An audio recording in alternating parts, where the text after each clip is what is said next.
سودا رضی اللہ تعالیٰ عنہ کا پہلے نکاح سکران بن عمر رضی اللہ تعالیٰ عنہ سے ہوا.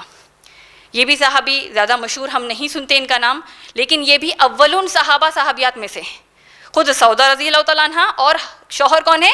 سکران بن عمر رضی اللہ تعالیٰ عنہ. اولون صحابہ صحابیات یعنی بلال رضی اللہ تعالیٰ عنہ، سمیہ رضی اللہ تعالیٰ عنہ، خدیجہ رضی اللہ تعالیٰ عنہ، عثمان بن عفان رضی اللہ تعالیٰ عنہ، عمر رضی اللہ تعالیٰ عنہ. یہ جو اکابر صحابہ صحابیات ہیں یہ اولون شروعات کے وقت جو اسلام قبول کیے یہ ہیں ماشاءاللہ. اب اس میں سودا رضی اللہ تعالیٰ عنہ کا نکاح ہو گیا سکران بن عمر رضی اللہ تعالیٰ عنہ سے.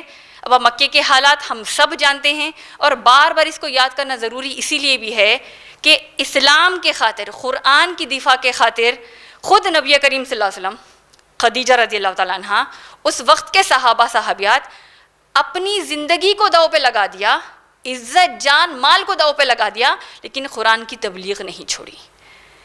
قرآن کے لیے کئی ساری چیزوں کی قربانیاں دے دی. یہاں تک کہ سودا رضی اللہ تعالیٰ عنہ ان چند خوش نصیب صحابہ صحابیات میں سے ہیں جن کو اللہ کے لیے 2 بار ہجرت کرنے کا موقع ملا. ایک بار ابیسینیا یعنی آج کل کا جو ایتھوپیا ہے افریقہ میں، پہلی ہجرت مسلمانوں کی وہاں پر ہوئی تھی مکے سے محمد صلی اللہ علیہ وسلم کے دور میں جب محمد صلی اللہ علیہ وسلم نے حکم دیا تھا. دوسرا مدینہ ہے ماشاءاللہ. تو سودا رضی اللہ تعالیٰ عنہ نے پہلے ہجرت شوہر کے ساتھ کہاں کی تھی؟ ابیسینیا یعنی ایتھوپیا جو آج کے دور کا ہے، اور اس کے بعد مدینے کو کی. اب کئی بار ہو سکتا ہے ہم نے سنا ہے ہاں بھائی ہجرت کی ہے، کئی صحابہ نے 1 بار کی، انہوں نے ماشاءاللہ 2 بار کی. لیکن سوچئے ہجرت کا مطلب کوئی ویکیشن نہیں ہے، کہیں گھومنے پھرنے نہیں جا رہے ہیں آپ، یا چلو تھوڑا وقت کہیں نکال کر واپس آئیں گے، ایسے نہیں ہے.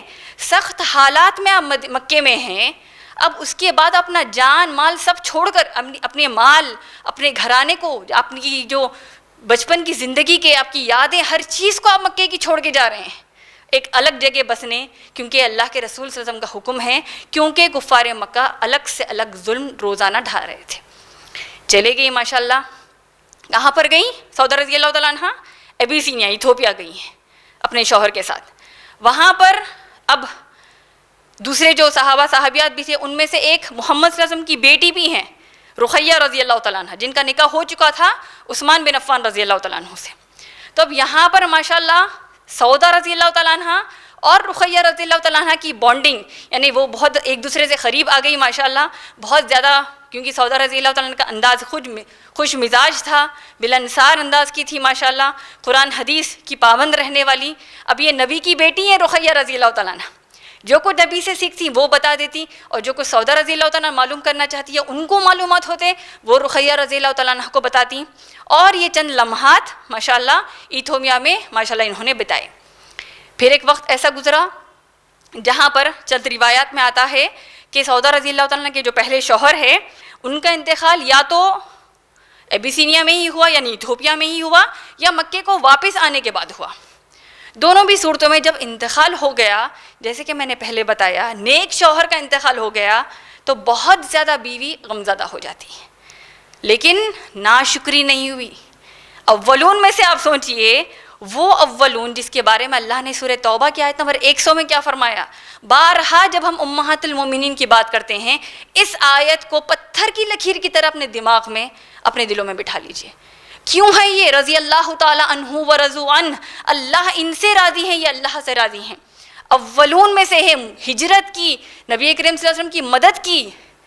تو اب دیکھیے اتنی ساری چیزیں اسلام کے لیے کیا. ہوتا ہے آج ہمارے یہاں کفریہ جملے آج ہم ادا کر دیتے ہیں، 5 وقت کی پابندی سے نماز پڑھ لی، روزانہ ایگزامز کی تیاری کی، تہجد کو اٹھ کر نمازیں پڑھی اللہ کے لیے تاکہ میں ایگزام میں اچھے نمبرات سے پاس ہو جاؤں، تاکہ مجھے فلاں جاب مل جائے، میرا فلاں رشتہ ہو جائے.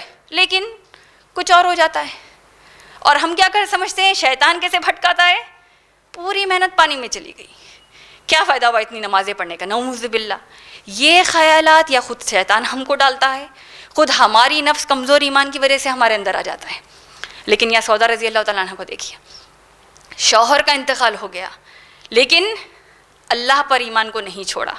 اور اب جانتے تعجب کی بات یہ ہے کہ جب ان کے شوہر زندہ تھے، باحیات تھے، سودا رضی اللہ تعالیٰ عنہ نے خواب دیکھا تھا. خواب کچھ ایسا دیکھا تھا کہ ان کی گود میں چاند آ گیا ہے، سبحان اللہ. اور جب یہ اپنا خواب اللہ کے رسول محمد صلی اللہ علیہ وسلم کے بارے میں جب ان کے شوہر سکران بن عمر رضی اللہ تعالیٰ عنہ نے تعبیر کی کہ جو چاند آپ کے گود میں آ گرا، آپ کو لگا ہے آ گیا ہے گود میں، تو اس سے مراد محمد صلی اللہ علیہ وسلم ہے، یعنی میرے انتقال کے بعد اللہ تعالیٰ شاید آپ کا نکاح محمد صلی اللہ علیہ وسلم سے کرائیں گے. سبحان اللہ. تو یہ خوشخبری اللہ نے پہلے ہی دے دی تھی ماشاءاللہ. اس کے باوجود ایک غمزدہ حالت میں ہے اپنی جگہ. اور پھر اب حالات کچھ ایسے ہوئے کہ اللہ کے رسول صلی اللہ علیہ وسلم کے پاس پیغام ایک صحابیہ نے بھیجا. صحابیہ نے مشورہ دیا کہ دیکھیے آپ خود غم کی حالت میں ہیں، نبی کا غم دوسروں کے غم سے ہم مماثل اس کی لے ہی نہیں سکتے، اس قدر غمگین ہیں. اولاد 4 پیاری پیاری صاحبزادیاں ہیں، پیاری پیاری ہماری ام المومنین خدیجہ رضی اللہ تعالیٰ عنہ کی بیٹیاں ہیں، بغیر ماں کے ہو چکی ہیں، گھر میں ایک ماں کی کمی ہے، محمد صلی اللہ علیہ وسلم کے لیے ایک بیوی کی کمی ہے. اور اب ایسے وقت پہ جب اللہ کے رسول صلی اللہ علیہ وسلم کو سعودہ رضی اللہ تعالیٰ عنہ کے بارے میں ذکر کیا گیا کہ کیوں نہ آپ ان سے نکاح کیوں نہ کر لیں، تو اللہ کے رسول صلی اللہ علیہ وسلم نے ہاں کر دی. ماشاءاللہ سنیے آپ لوگ، ہاں کی کا مطلب کیا ہو گیا کہ وہ مزاج، وہ خوبیاں اللہ نے سعودہ رضی اللہ تعالیٰ عنہ کو دی ہیں کہ اللہ کے رسول محمد صلی اللہ علیہ وسلم راضی ہو گئے. سبحان اللہ. نکاح ہو گیا. سبحان اللہ.